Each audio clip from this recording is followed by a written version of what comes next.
dalam konsep edukasi ya pendampingan di atlet remaja ini kita tidak bisa hanya head to head dengan atletnya saja. Ya. Atlet remaja itu sebenarnya belum terlalu membutuhkan Mhm. suplemen yang tadi saya sebut Iya termasuk iya. ergogenik. Kadang-kadang orang tua telat menyadari ini. Jadi mereka datang ke ahli gizi sudah Ibu, berumur 13. rekan-rekan kita sebagai ahli gizi ini bagaimana Bu, potensinya di bidang gizi olahraga Bu? Wah, Kan dia atlet yang kita bina sejak usia dini bahkan nanti masuk di usia remaja adalah atlet yang punya hak bertumbuh.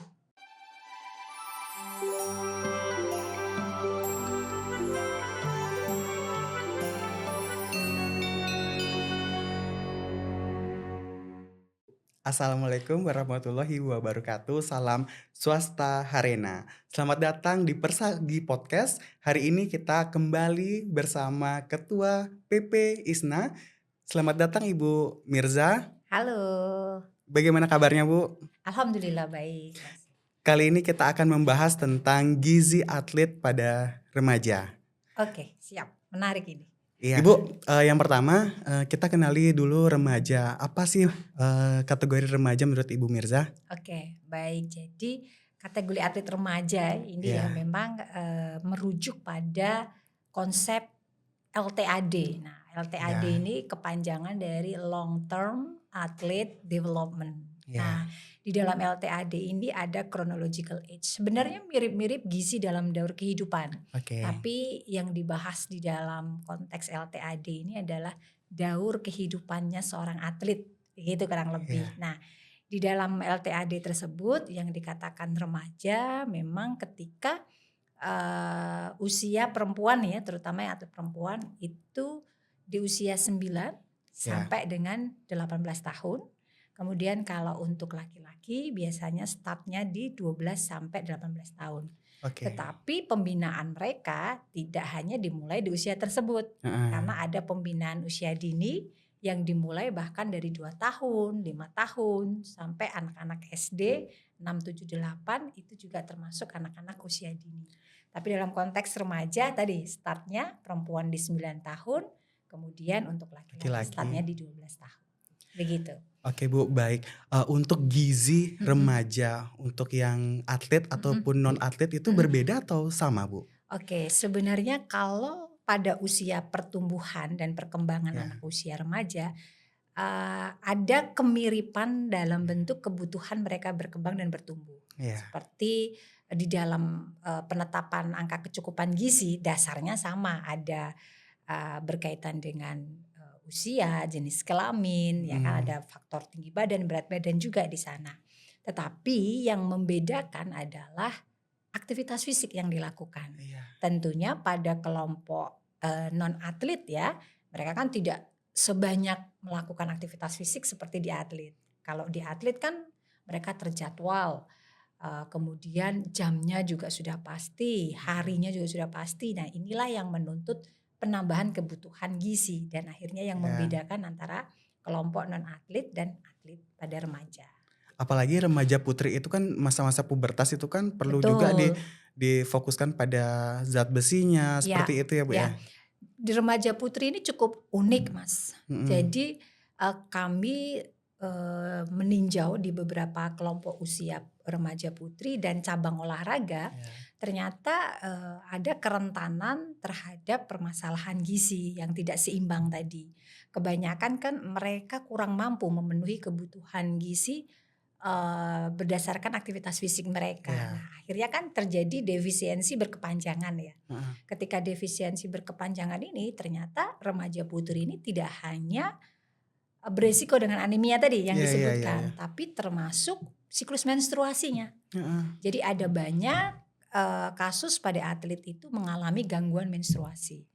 Gangguan itu entah dia mendapatkan periode menstruasinya terlambat atau mungkin sudah pernah menstruasi tapi siklusnya tidak normal. Jadi harusnya kan setahun bisa lebih dari 9 kali menstruasi, dia cuma bisa 6 bahkan cuma 3 kali gitu.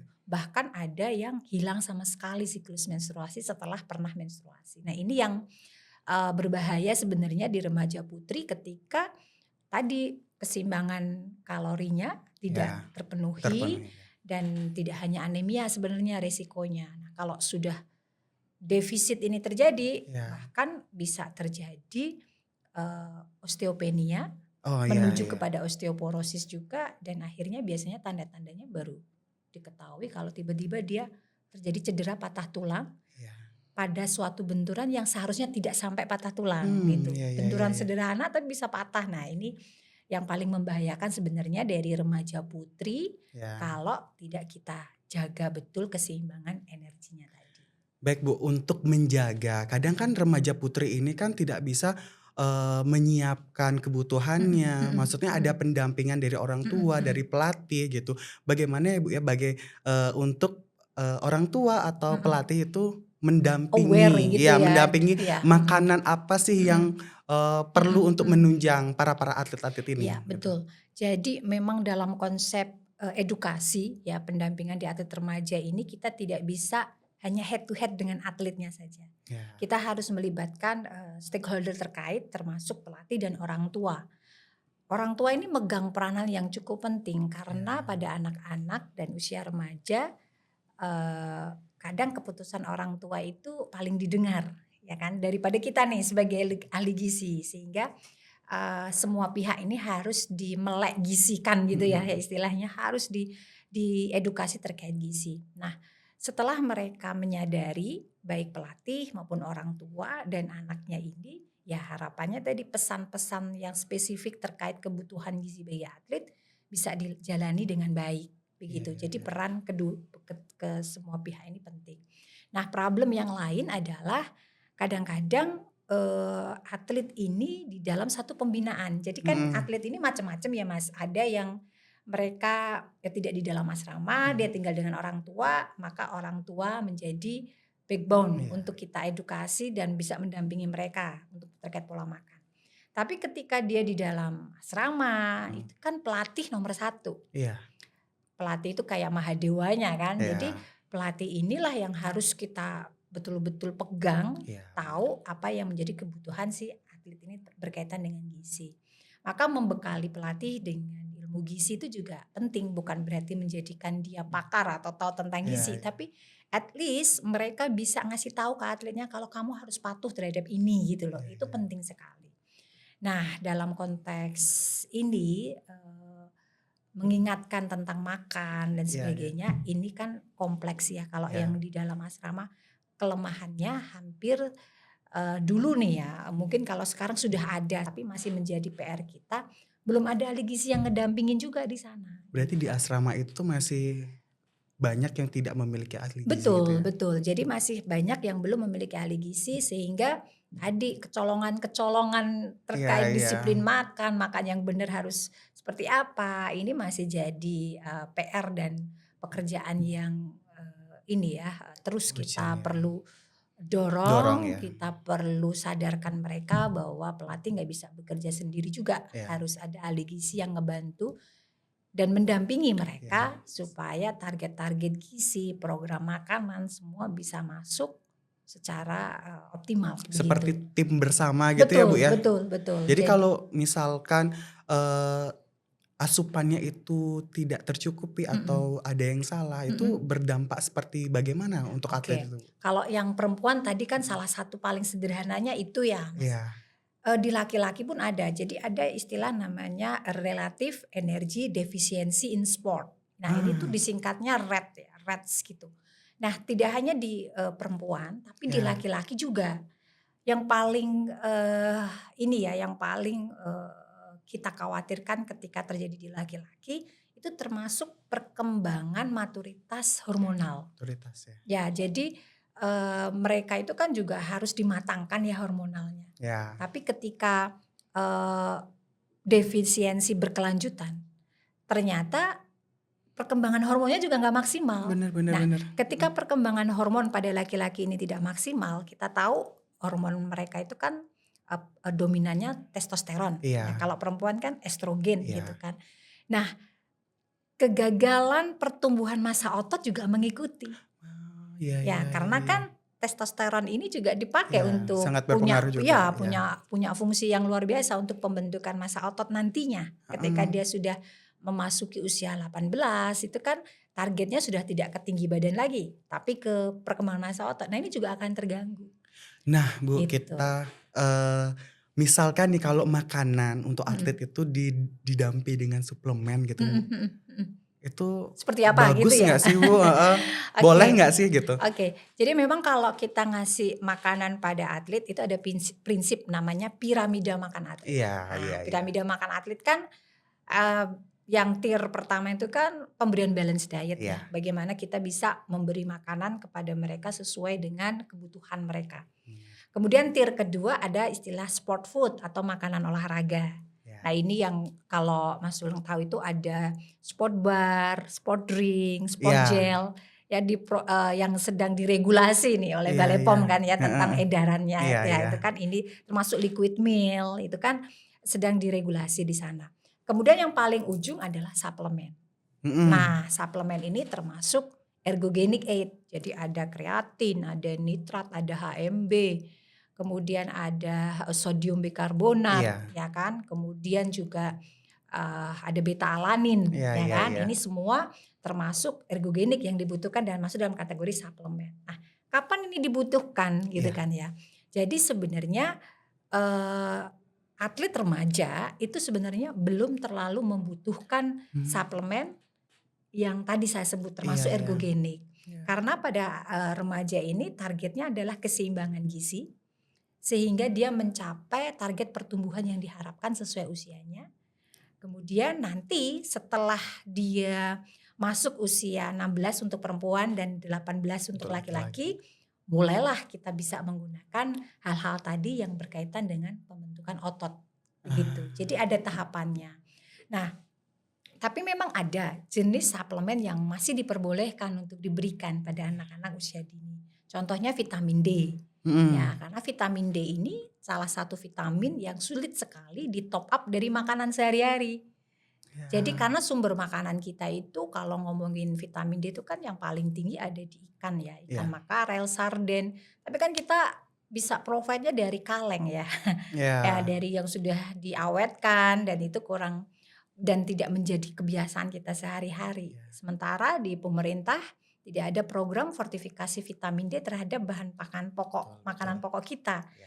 Nah, kalau di luar negeri semua terfortifikasi, Iya. ya kan di kita tuh nggak ada yang Iya, difortifikasi. belum belum dikembangkan ya, Ya, Bu, ya. maka vitamin D itu satu hal yang penting supaya bisa mendapatkan kebutuhan yang diharapkan oleh tubuh kita. Iya. Memang dia akan diaktifkan oleh matahari. Tapi Mhm. kalau nggak ada yang disimpan di bawah kulit kita, apa yang mau diaktifkan? Benar benar. Dan bisa disimpan kan kalau asupannya tercukupi. Iya. Asupan tercukupi simpanan bagus terlihat dari serum vitamin D kita. Sementara serum vitamin D masyarakat di Indonesia masih sangat rendah.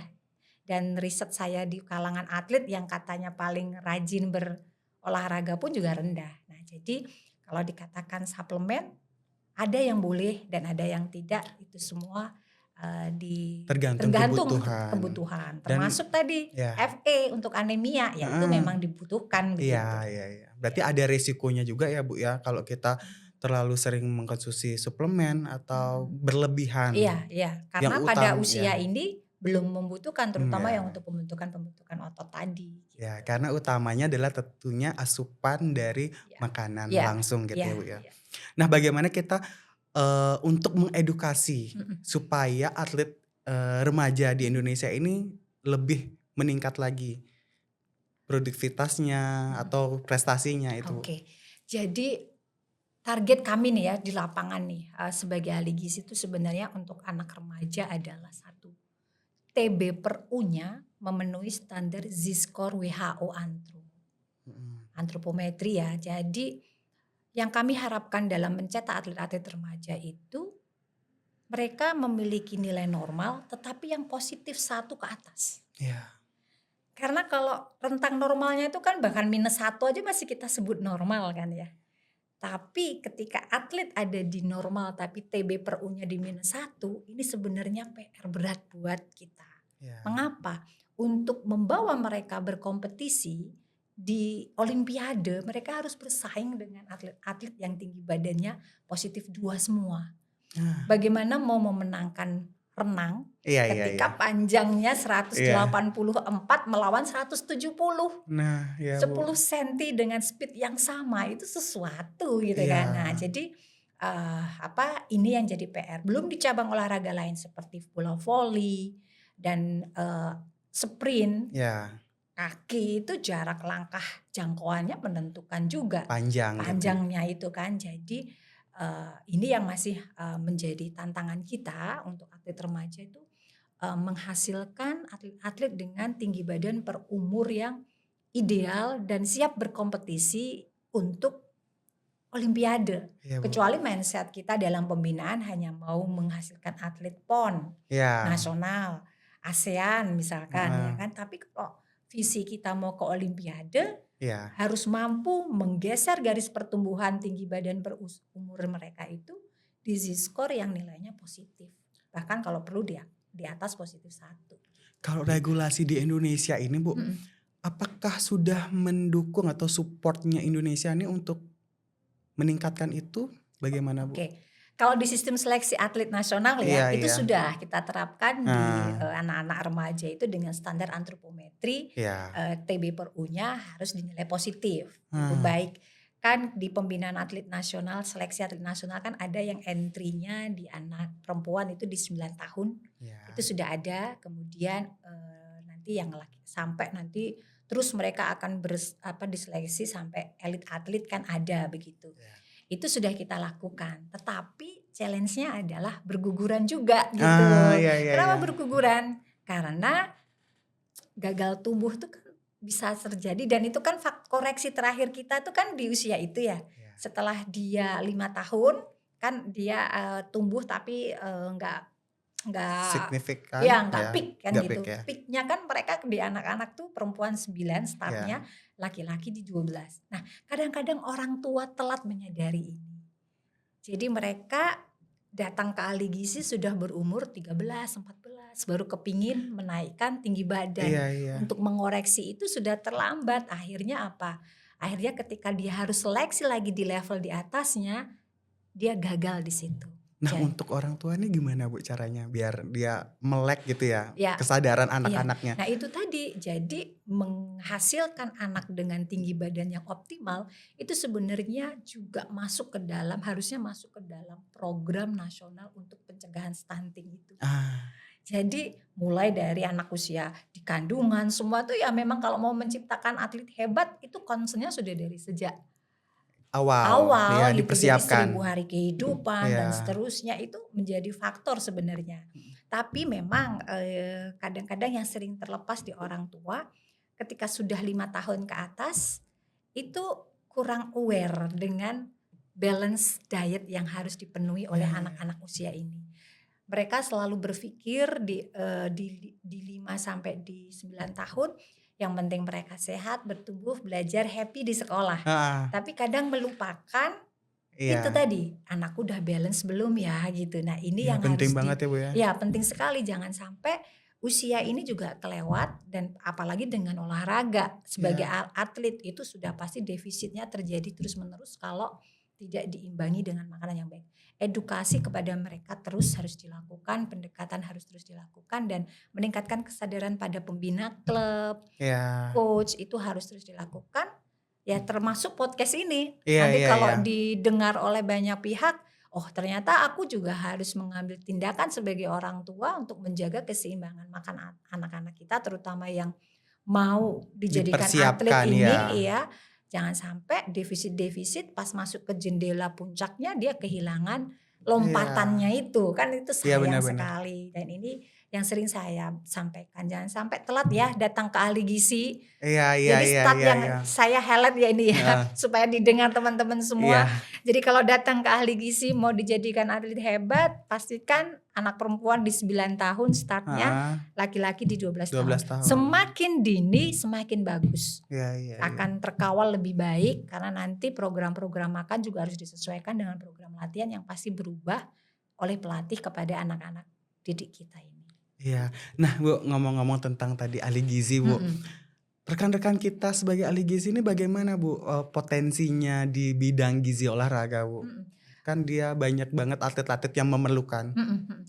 Kalau potensinya sudah sangat luar biasa ya, dibutuhkan, regulasi sudah siap untuk Iya. itu, kemudian Peluangnya, peluangnya iya sudah iya. ada, tinggal lagi-lagi teman-teman ahli gizi ini mau belajar kembali Heeh. terkait dengan gizi olahraga. Karena Iya. sebenarnya semua lini di pembinaan atlet usia remaja ini juga sering memanfaatkan teman-teman ahli gizi yang kerja di puskesmas maupun di rumah sakit.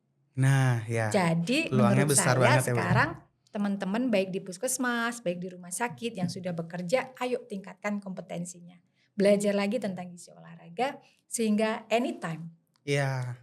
stakeholder kita memerlukan berafiliasi dengan puskesmas maupun rumah sakit manapun atau mungkin perguruan tinggi manapun itu bisa memanfaatkan program-program edukasi dari mereka untuk remaja ke atlet-atlet pembinaan baik di level daerah sampai di level pusat. Jadi Gitu. bukan hanya regulasinya udah ada nih, Bu, Mm-mm. tinggal kita bagaimana Mengisi ahli-ahli ya, gizi ya, ini ya, ya, juga punya antusias ya. yang keren gitu ya, Bu, Mm-mm. di gizi olahraga ini ya, Bu, ya. Betul, betul, Karena peluangnya tuh besar ya, Bu, ya. betul, besar sekali. Besar sekali. Pesan-pesan untuk orang tua, pelatih, atau atlet Ya. untuk kedepannya bagaimana? Oke. Motivasinya juga. Oke, baik. Jadi pesan kami untuk semua orang yang sangat mencintai dan memegang Iya. memegang apa ya,